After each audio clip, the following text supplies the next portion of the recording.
तो व्यूअर्स, जैसे कि मैंने पहला लेक्चर ख़त्म किया था सेट ऑफ रेशनल नंबर्स पे, तो आज आगे लेकर चलते हैं सेट ऑफ इरेशनल नंबर से। तो viewers, set of irrational numbers, set of irrational numbers, इन्हें जो है सिंधी या उर्दू में कहते हैं, सिंधी में कहते हैं इन्हें गैर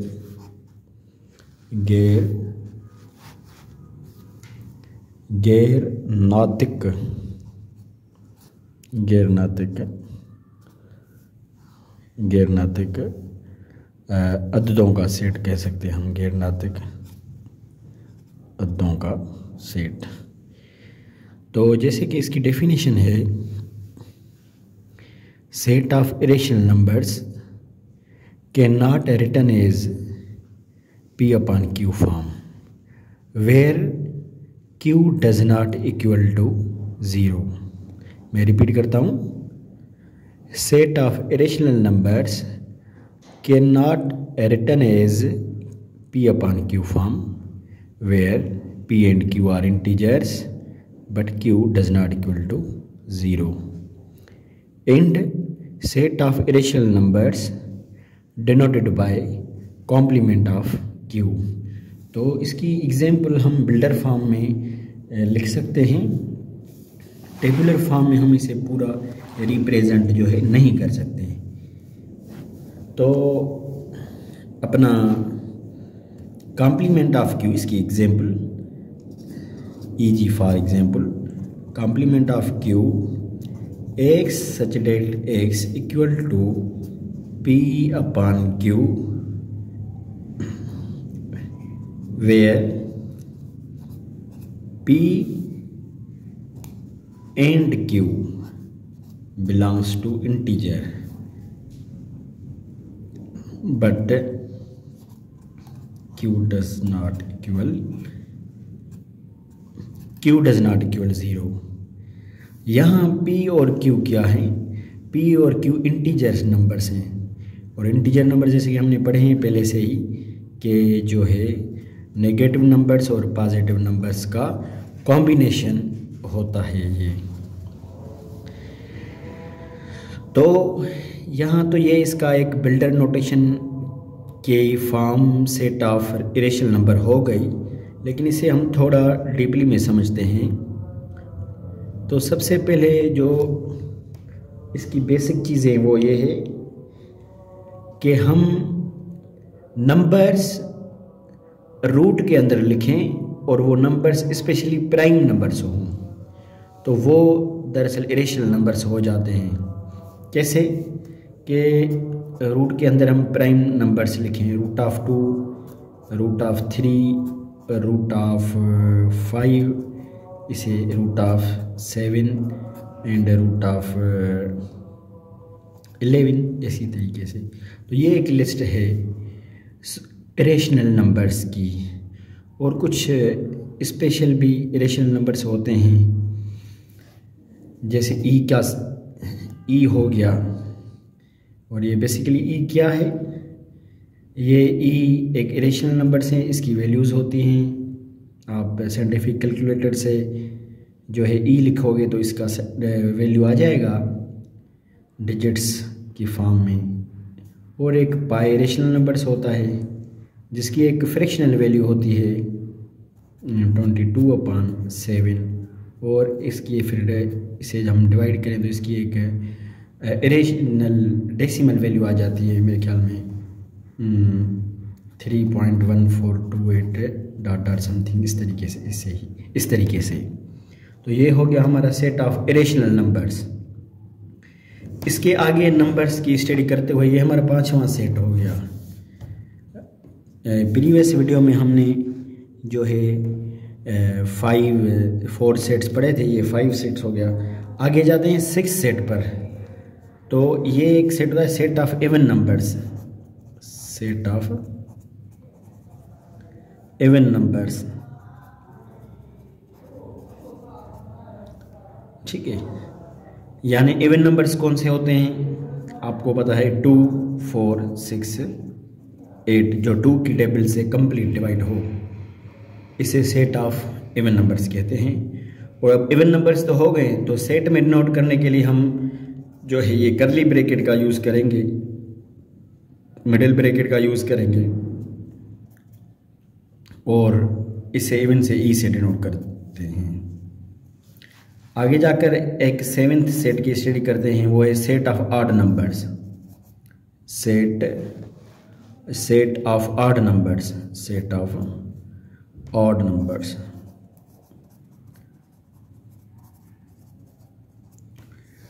जैसे 1, 3, 5, 7, 9, इसी तरीके से अप टू सो ऑन चलते जाएंगे। और इसे भी हम करली ब्रैकेट में कवर करते हैं और इसे ओ से डिनोट किया जाता है। आगे ये जो मैंने सेट्स लिखे हैं, इनकी लिमिटेशन कोई नहीं है, तो हम कह सकते हैं कि ये इन्फिनाइट सेट हैं, अनकाउंटेबल सेट्स हैं, सेट ऑफ अनकाउंटेबल नंबर्स। तो इसमें हम एक सेट रिप्रेजेंट कर देते हैं, set of finite, set of finite. और ये भी कह सकते हैं कि set of countable numbers, set of countable numbers. इसे हम किसी भी लेटर से डिनोट कर सकते हैं। सपोज हम जो है इसे जेड या एफ से डिनोट करते हैं, और ये सेट ऑफ फाइनाइट, और ये है set of finite means countable set. Set of numbers we can count, या a set having last term, जिसमें लास्ट टर्म होगा, ये जैसे 5 लास्ट टर्म है तो हम काउंट कर सकते हैं। इसकी अगर हम डेफिनेशन बनाएं तो a set having last term is known as finite set, या set of countable numbers is known as finite set. तो इसी में हम अनकाउंटेबल नंबर्स का सेट भी बना सकते हैं। हम कहें कि set of uncountable numbers, set of uncountable numbers, या हम इसका एक और नाम दे दें। अच्छा, ये तो हमारा 5 सेट हो गया ऑड, तो इसे हम 6 कह देते हैं, सेट ऑफ फाइनाइट। और ये जो है हमारा 7 सेट हो गया, सेट ऑफ अनकाउंटेबल नंबर्स। तो अनकाउंटेबल नंबर्स को हम भी किसी सपोज सी से शो कर, जिसे चाहे उसे शो करो, सी से हमने शो किया। और uncountable means infinite, 1, 2, 3 up to so on. We don't know कि इसका लास्ट टर्म कौन सा है, ये इनफिनाइट है, up to so on. Uncountable numbers हो गए, तो इसे हम सेट ऑफ अनकाउंटेबल नंबर्स कहते हैं। इसके आगे जो सेट ऑफ अनकाउंटेबल, ये 7वां सेट हो गया। और फिर 8वां सेट जो है वो ये है, हम कहें set of prime numbers, set of prime numbers, set of prime numbers.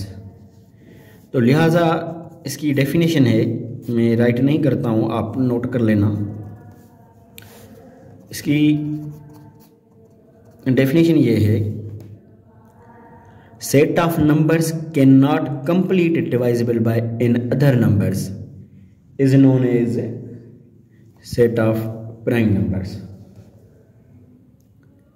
मैं रिपीट करता हूँ, set of numbers can not complete divisible by in other numbers is known as set of prime numbers, जिसे हम मुफरद आदाद का set कहते हैं। मुफरद आदाद का set.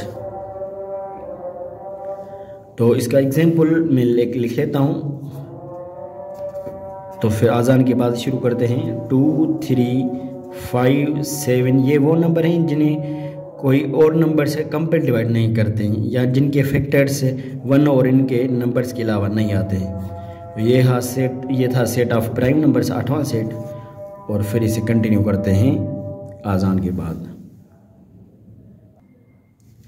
जी हाँ व्यूअर्स, तो ये था सेट ऑफ प्राइम नंबर्स, और इसकी ये एक खासियत ये है कि इसके अंदर जो ये पहला एलिमेंट है ये 2 इवन होता है, बाकी इसके अंदर सारे जितने भी एलिमेंट्स अराइज होंगे ना वो सारे ऑड अराइज होंगे। 3, 5, 7, 11, 13, 17, 19, 23 अप टू सो ऑन सारे ऑड अराइज होंगे, और ये फर्स्ट डिजिट जो है इसका ये इवन होता है। इसके बाद जितने भी प्राइम्स होते हैं वो सारे ऑड होते हैं। तो सेट ऑफ प्राइम्स के बाद हम स्टडी करते हैं सेट ऑफ, इसका अपोजिट एक सेट है set of composite numbers, set of composite numbers जिसे हम कहते हैं मुरकिब आदादों का सेट, मुरकिब आदादों का सेट। इसकी डेफिनेशन रीड करता हूँ मैं,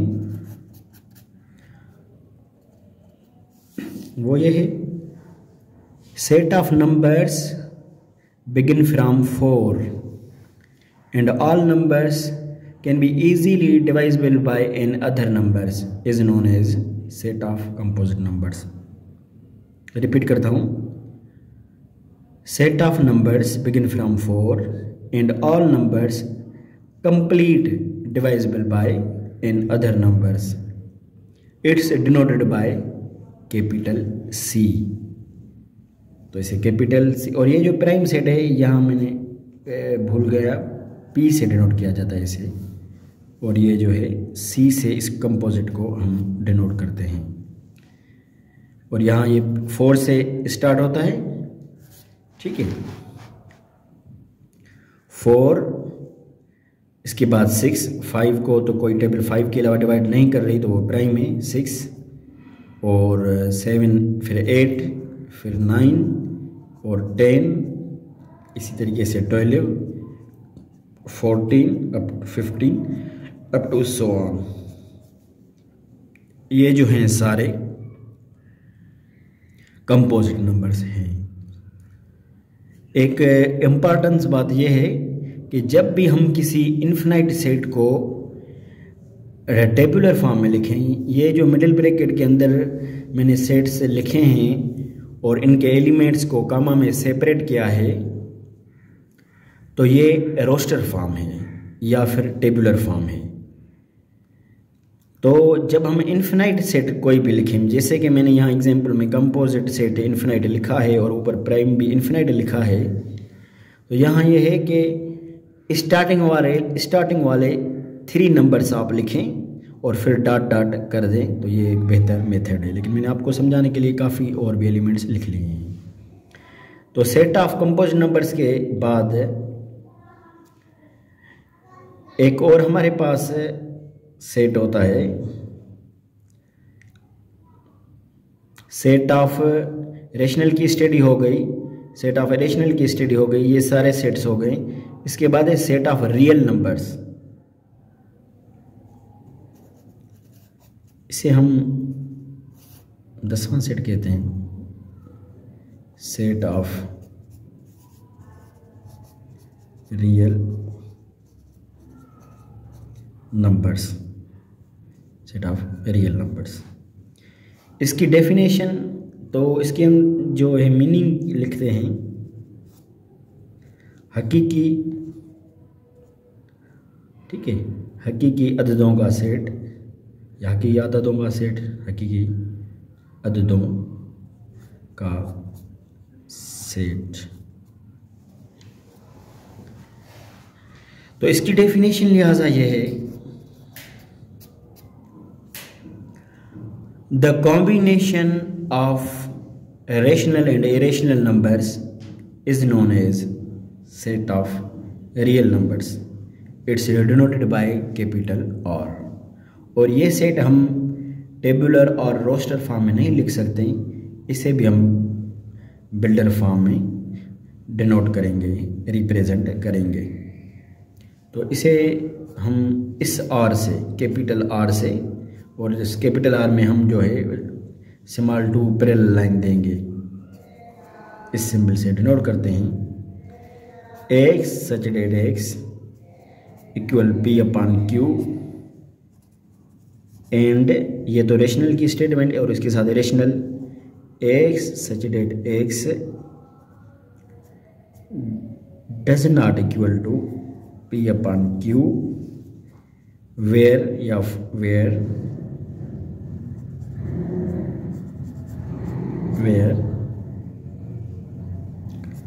P and Q belongs to integer but Q does not equal 0। ये हो गया आपका सेट ऑफ रियल नंबर्स। तो ये हमारे सेट्स कंप्लीट हो गए। इसके ये था अपना सेट ऑफ रियल नंबर्स कि इनके अंदर हम रेशनल नंबर्स भी होते हैं, इरेशनल नंबर्स भी होते हैं। ठीक है, रेशनल नंबर्स यानी हम इंटीजर जो फ्रैक्शनल फॉर्म में लिखते हैं। सपोज़ ये मैं एक एग्जांपल इसकी लिख लेता हूँ, 2/3 4/5 रेस्ट्रिक्टली, जो भी आप लिखना चाहें। सपोज़ ये फ्रैक्शनल वाले जितने भी नंबर्स हैं ये रेशनल हैं, और ये √2 √3 इसी तरीके से √5 ये जो नंबर हैं इरेशनल है। तो ये कॉम्बिनेशन होता है सेट ऑफ रियल नंबर्स में। मेरे ख्याल से हमारे मैथमेटिकल सम सिंगल सेट्स मुकम्मल हो गए। इसके आगे जो हमारा इस सेट्स के अंदर टॉपिक बनता है वो है जो है representation of sets, how many forms of set represent. तो ये जो है टॉपिक इंशाल्लाह इसकी हम नेक्स्ट वीडियो में इस पर लेक्चर करेंगे, और आपको जो है सेट्स की फॉर्म का how many forms of sets पर डिस्कस करेंगे। ये इंशाल्लाह नेक्स्ट लेक्चर करेंगे। अल्लाह हाफिज़, थैंक यू।